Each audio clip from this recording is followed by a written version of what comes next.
පුතේ අපි අද සාකච්ඡා කරන්න යන්නේ 12 ශ්‍රේණියට අදාළ මූලික විදුලි තාක්ෂණ වේදේ කියන විෂය කොටස යටතේදී A level පේපර් එක සඳහා කොහොමද ප්‍රශ්න පත්‍ර සැකසෙන්නේ සහ මේ පාඩම තමා කරගෙන යන්න හදන්නේ.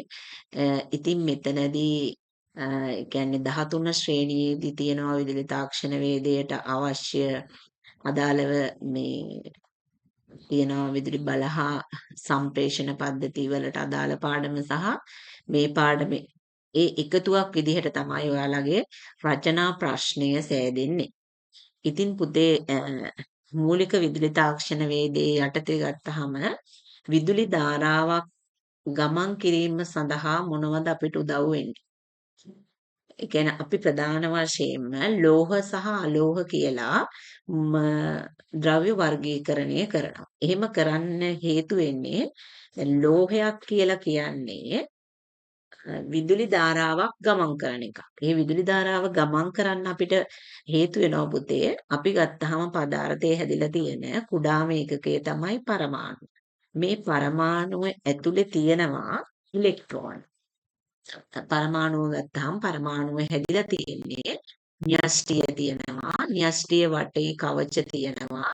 මෙන්න මේ කවචවල අඩංගු වෙනවා ඉලෙක්ට්‍රෝන. හරි? එතකොට මෙන්න මේ ඉලෙක්ට්‍රෝන චලිත වීම සිද්ධ වෙනවා. මේ වටේ තියෙන කවචවල ඉලෙක්ට්‍රෝන චලිත වීම සිද්ධ වෙනවා. ඊළඟට මෙතන න්‍යෂ්ටිය ඇතුලේ ගත්තාම අපිට තියෙනවා P වර්ගයේ සහ N වර්ගයේ ආරෝපණ. මේ එතනදී අපිට දැක ගන්න පුළුවන් වෙනවා. ප්‍රෝටෝන සහ නියුට්‍රෝන.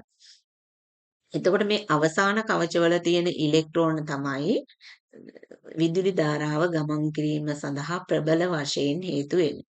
අපි හිතමුකෝ දැන් වියලි කෝෂයක් ගමුකෝ. වියලි කෝෂයක් ගත්තාම කෝෂයක ධනාග්‍රය මේ පෙන්වන්නේ ධනාග්‍රය වෙනවා. මේ පෙන්වන්නේ ඍණාග්‍රය. කොටට අඳිනාග්‍රය. එතකොට පුතේ වියලි කෝෂයක ගත්තාම ධනාග්‍රය සහ ඍණාග්‍රය ගැන සලකනකොට ඍණාග්‍රේ වැඩිපුර ඉන්නේ කවුද? ඉලෙක්ට්‍රෝන සාන්ද්‍රණය තමයි වැඩිපුර පවතින්නේ ඍණාග්‍රය තුල. ධනාග්‍රයේ තියෙන්නේ ධන ආරෝපණ වෙනවා. එතකොට අපි දැන් බාහිර පරිපථයකට මෙයව සම්බන්ධ කරමුකෝ කෝෂේ. මෙන්න මේ විදිහට බල්බ් එකකට සම්බන්ධ කරමුකෝ. මොන විදිහට බල්බ් එකකට සම්බන්ධ කරනවා. හරිද? දැන් මේ බල්බ් එකකට සම්බන්ධ කරාම හැම වෙලාවෙම ඉලෙක්ට්‍රෝන ධාරාව ගෙනියන්නේ ඍණාග්‍රයේ ඉඳන් ධනාග්‍රයේ දිශාවට. ඔන්න ඔය පැත්තට තමයි ඉලෙක්ට්‍රෝන ධාරාව යන්නේ. එතකොට විදුලි ධාරාව ගෙනියන්නේ හැම වෙලාවෙම ඉලෙක්ට්‍රෝන ධාරාවට ප්‍රතිවිරුද්ධ දිශාවට. ඔන්න ඔය ආකාරයෙන් තමයි ගෙනියන්නේ. එතකොට මතක තියාගන්න ඕනේ අපි පළවෙනි දේ තමයි ඉලෙක්ට්‍රෝන ධාරාවට ප්‍රතිවිරුද්ධ දිශාවට තමයි ධාරාව ගෙනියන්නේ කියන එක. ඒකත් එක්කම දැන් ඔයාලා සාමාන්‍යයෙන් දන්නවා වියලි කෝෂ සහ ආරෝපණය කරන්න පුළුවන් කෝෂ තියෙනවා. දැන් හිතන්නකෝ ෆෝන් එකක බැටරියක් ගත්තාම අපිට ඒක ආරෝපණය කරන්න පුළුවන් නැවත භාවිතා කරනවා. නමුත් වියලි කෝෂයක් අපිට එහෙම කරන්න බෑ. එයාගේ රසායන ද්‍රව්‍ය ක්ෂය වුණාන් පස්සේ අපි එයා ඉවත් කරනවා. එතකොට පුතේ ප්‍රධාන වශයෙන් කෝෂ අපි වර්ග දෙකකට බෙදනවා. ප්‍රාථමික කෝෂ සහ ද්විතීයික කෝෂ කියලා. ප්‍රාථමික කෝෂ කියලා කියන්නේ නැවත ආරෝපණය විසර්ජනය වුණාට පස්සේ භාවිතා කිරීමට නොහැකි කෝෂ ප්‍රාථමික කෝෂ වෙනවා. නැවත ආරෝපණය කරලා අපිට භාවිතා කරන්න පුළුවන් වෙන කෝෂ වලට අපි කියනවා ද්විතීයික කෝෂ කියලා. ඉතින් පුතේ මෙතන මම ඊට අදාළ වෙන නෝට් එක දෙන්නම් ඔයාලා. නෝට් එක ලියා ගන්න. මූලික විදුලි තාක්ෂණ වේදය කියලා ලියන්න. ඊපස්සේ ඒ යටතේ ලියන්න වර්තමානයේදී විදුලිය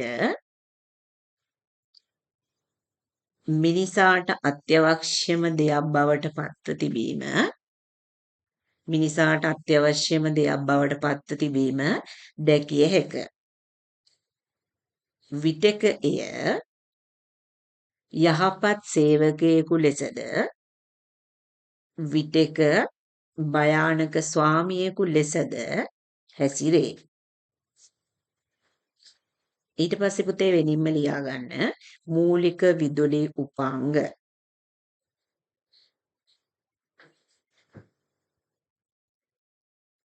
විදුලි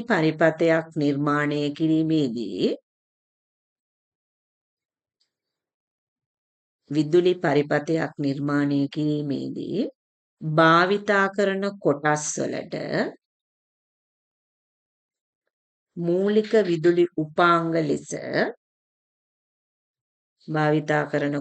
මූලික විදුලි උපාංග ලෙස හැඳින්වේ. උදාහරණ ලියා ගන්න පුතේ. උදාහරණ විදුලි කෝෂ, ස්විච, ප්‍රතිරෝධ. විදුලි කෝෂ ඒ යටතේ ලියා ගන්න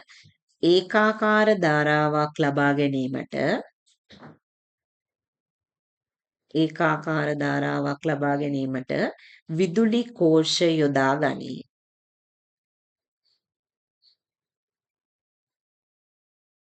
මෙය විදුලි ප්‍රභවයක් වේ.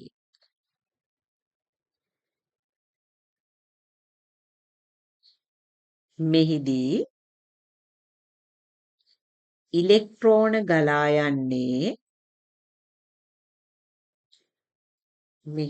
ඉලෙක්ට්‍රෝන ගලා යන්නේ ඍණ අග්‍රයේ සිට ධන අග්‍රයටය.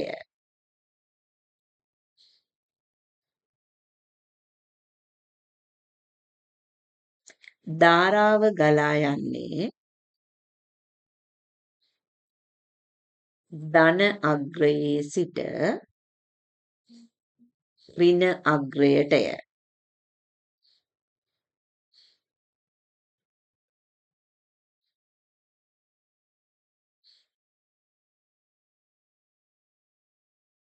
ඊට පස්සේ වෙනින්ම ලියා ගන්න විදුලි කෝෂයේ රසායනික ශක්තිය විද්‍යුත් ශක්තිය බවට පත්වේ. ධාරිතාවය මනිනු ලබන්නේ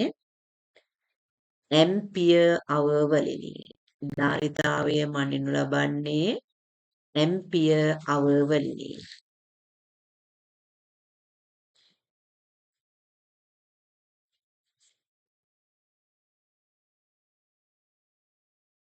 ampere hour, capital A,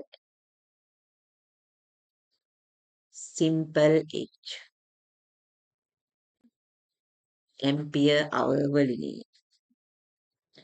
ධාරිතාව හා භාවිතා කරන ද්‍රව්‍ය අණුව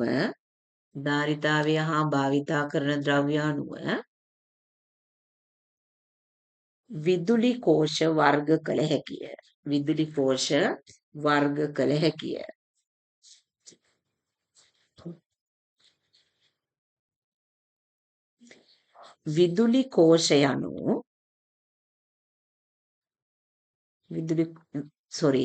වියලි කෝෂ යනු ද්‍රව ලෙස පවතින රසායනික ද්‍රව්‍ය අඩංගු නොවන කෝෂ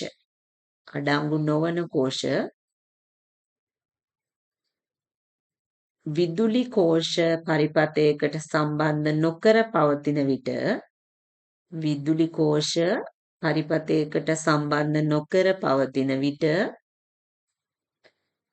අග්‍ර දෙක අතර විභවාන්තරය කෝෂයේ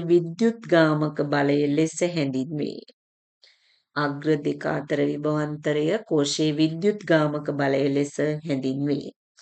ඊට පස්සේ පුතේ ලියා ගන්න භාවිතයේ පවතින විදුලි කෝෂ වර්ග කිහිපයක් ලියා ගන්න. සින්ක් කාබන් වියලි කෝෂ, නිකල් කෝෂ,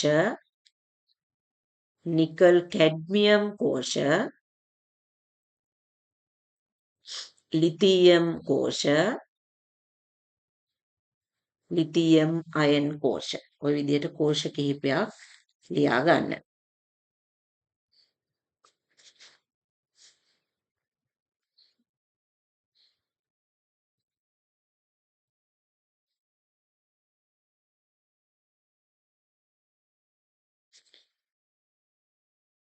ඊළඟට ලියන්න වෙනින්ම mercury oxide, silver oxide, mercury oxide, silver oxide, lithium සහ රසදිය කෝෂ බොත්තම් ආකාරයට නිර්මාණය කර ඇත. බොත්තම් ආකාරයට නිර්මාණය කර ඇත. ආකාරයට නිර්මාණය කර ඇත.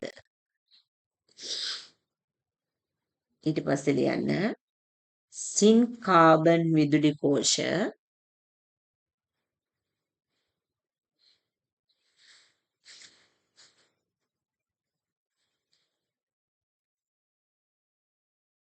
ඊට පස්සේ ලියන්න සින් කාබන් විදුලි කෝෂ ට්‍රිපල් A CD යන වර්ග වලින් දැකගත හැකිය කියලා මෙන්න මේ කෝෂ ටිකේ රූප සටහන් ටික ඇඳගන්න. AA CD. ඊට පස්සේ පුතේ මෙන්න මේ වගුව ලියා ගන්න විශාලත්වය, හැඩය සහ ධාරිතාවය අනුව සින් කාබන් විදුලි කෝෂවල පිරිවිතර කෝෂ වර්ගය ට්‍රිපල් A ජ්‍යාමිතික මිනුම් ටික ලියා ගන්න. විද්‍යුත් ධාරිතාවය මිලි ඇම්පියර් අවර්ස් 500ක් වෙනවා ට්‍රිපල් A කෝෂයක් භාවිතා කරනවා දුරස්ථ පාලක වැනි ඉලෙක්ට්‍රොනික උපකරණ සඳහා. ඩබල් A බිත්ති ඔරලෝසු වැනි කුඩා ඉලෙක්ට්‍රොනික උපකරණ, C වර්ගයේ කෝෂ සංගීත උපකරණ සඳහා, D වර්ගයේ කෝෂ භාවිතා කරනවා විදුලි පහන් සහ මෝටර් වැනි උපකරණ සඳහා. ඊට පස්සේ ලියන්න පුතේ වගුව ලිව්වට පස්සේ විදුලි කෝෂ තුලදී රසායනික ශක්තිය විද්‍යුත් ශක්තිය බවට පත්වීම සිදු කරයි. විදුලි කෝෂ තුලදී රසායනික ශක්තිය විද්‍යුත් ශක්තිය බවට පත්වීම සිදු කරනු ලබයි. ඇතැම් රසායනික කෝෂ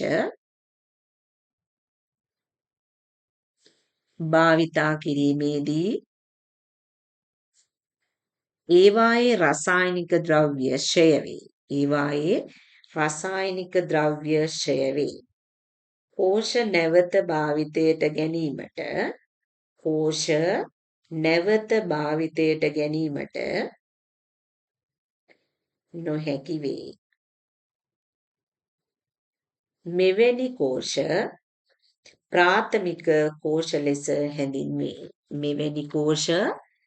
ප්‍රාථමික කෝෂ ලෙස හැඳින්වේ.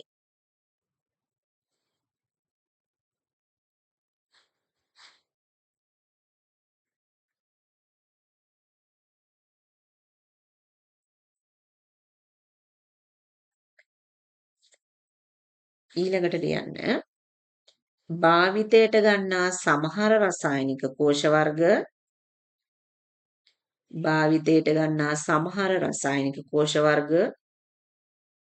දුබල තත්ත්වයට පත් වූ පසු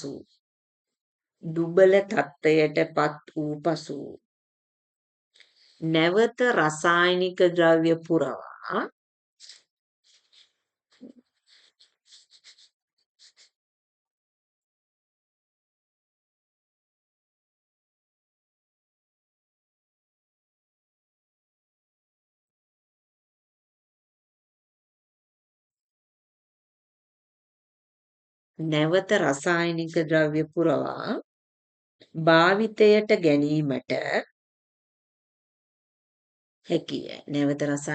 පුරවා භාවිතයට ගැනීමට හැකිය.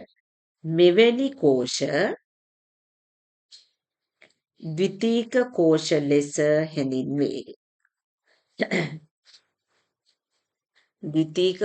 ලෙස හැඳින්වේ.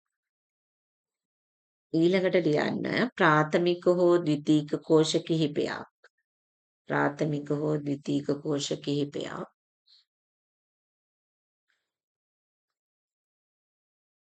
ප්‍රාථමික හෝ ද්විතීයික කෝෂ කිහිපයක් ශ්‍රේණිගතව හෝ සමාන්තරගතව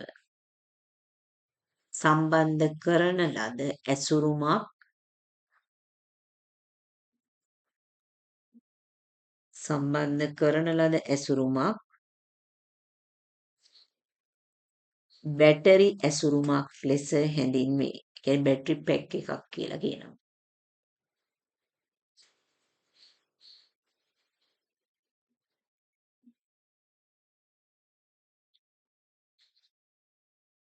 ඊට පස්සේ පුතේ අපි බලමු කෝෂ ශ්‍රේණිගතව සහ සමාන්තරගතව සම්බන්ධ කරපුවාම වෝල්ටීයතාවයන් ගණනය කරන්නේ කොහොමද කියලා. එතකොට මේ තියෙන්නේ පුතේ කෝෂ කොහොම සම්බන්ධ කරපුවද?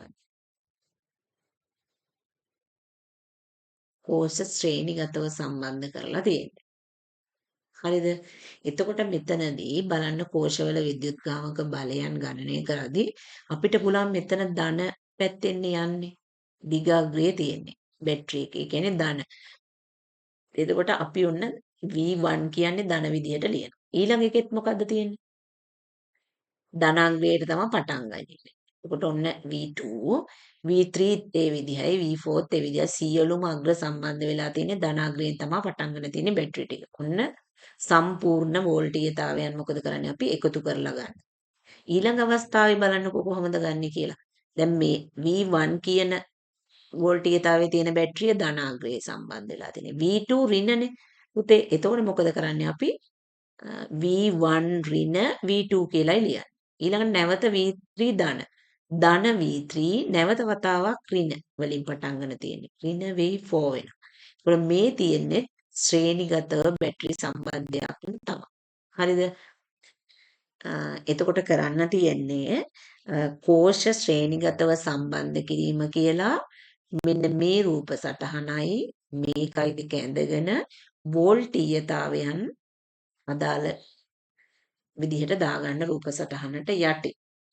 එතකොට පුතේ අපි හිතමුකෝ දැන් සාමාන්‍ය පද්ධතියක ශ්‍රේණිගතව සම්බන්ධ කරලා තියෙන පද්ධතියක අපිට වෝල්ටීයතාවය මනින්න උනොත් අපි කොහොමද වෝල්ටීයතාවය මනින්නේ? වෝල්ට් මීටරයක් පාවිච්චි කරලා.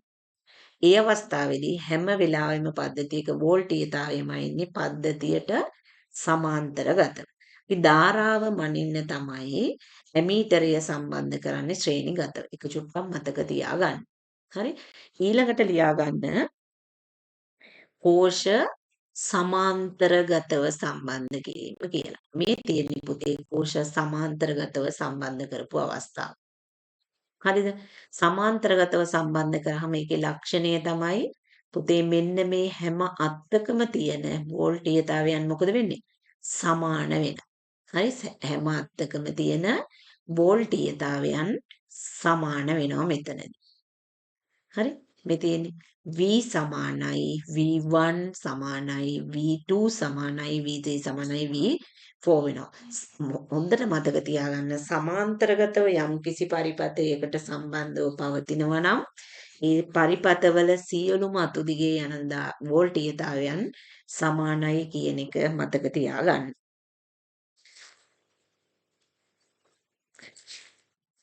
ඊළඟට පුතේ අපි කතා කරනවා සූර්ය පැනලය ගැන. හරිද? සූර්ය පැනලයක් කියන්නේ මොකක්ද?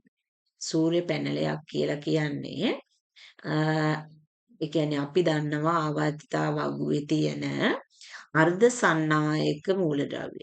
හරිද? අර්ධ සන්නායක මූලද්‍රව්‍ය සාදාගත්තාම P වර්ගයේ සහ N වර්ගයේ අර්ධ සන්නායක පාවිච්චි කරනවා. මෙතනදී පුතේ අපි අර්ධ සන්නායක වලට අදාළව ට්‍රාන්සිස්ටර්ස් ඩයෝඩ පිළිබඳව 13 වසරේදී ඉලෙක්ට්‍රොනික තාක්ෂණ වේදයේ කොටසේදී කතා කරනවා. එතකන් පොඩ්ඩක් P වර්ගයේ සහ N වර්ගයේ සංදි කියලා කියන්නේ අපේ ආවර්තිතා වගුවේ තියෙන මූලද්‍රව්‍යයන් සම්බන්ධ කර ගැනීමෙන් තමයි කරන්නේ. මෙතනදී P වර්ගයේ අර්ධ සන්නායකයක් කියන්නේ අවසාන කවචයට ඉලෙක්ට්‍රෝන 8ක් සම්පූර්ණ කරගන්න එකක් මදිව පවතින. හරිද? ඒ අවස්ථාවේදී අපි මූලද්‍රව්‍ය මාත්‍රණය කිරීම සිද්ධ කරනවා. ඒකට අපි කියනවා P වර්ගීය අර්ධ සන්නායක කියලා. N වර්ගීය අර්ධ සන්නායක කියන්නේ ඉලෙක්ට්‍රෝන අෂ්ටකය සම්පූර්ණ කරගන්න ඉලෙක්ට්‍රෝන වැඩිපුර පවත්වා ගන්නවා. දැන් අපි හිතමුකෝ තුන්වෙනි කාණ්ඩයේ මූලද්‍රව්‍ය මේ එතනදී අපි මාත්‍රණය කිරීම සඳහා පාවිච්චි කරනවා P වර්ගයේ අර්ධ සන්නායකයක් නම් තුන්වන කාණ්ඩයේ මූලද්‍රව්‍යයක් සහ හතරවන කාණ්ඩයේ මූලද්‍රව්‍යයක් මාත්‍රණය කරනවා. එතකොට තුන්වෙනි කාණ්ඩයේ මූලද්‍රව්‍ය අවසාන කවචයේ ඉලෙක්ට්‍රෝන 3යි, හතරවෙනි එක්කෙනාගේ ඉලෙක්ට්‍රෝන 4යි, 4යි 3යි 7යි, අවසාන කවචයේ හිස්ස තියෙනවා. ඒ කියන්නේ P වර්ගයේ අර්ධ සන්නායකයක් සෑදෙනවා. හරි. ওই විදිහට අපි ඉලෙක්ට්‍රෝන එකතු කරගෙන සහ සංයුජ බන්ධන සෑදීමේ අවස්ථාව තමයි මෙතනදී කතා කරන්නේ. එතකොට මෙතනදී අපි හදාගන්න P වර්ගයේ සහ N වර්ගයේ අර්ධ සන්නායක වලින් තමයි සූර්ය පැනලයක් හදාගන්නේ. සූර්ය පැනලයකින් එක කොටසකින් අපිට ගන්න පුළුවන් වෙනවා වෝල්ට් 0.5ක් කියන වෝල්ටීයතාවය. එක කොටසකින් වෝල්ට් 0.5ක වෝල්ටීයතාවයක් ගන්න පුළුවන්. ඒකට මේ වගේ කොටස් ශ්‍රේණිගතව හරි සමාන්තරගතව හරි සම්බන්ධ කරලා තමයි සූර්ය පැනලයක් නිර්මාණය කරගනු ලබන්නේ.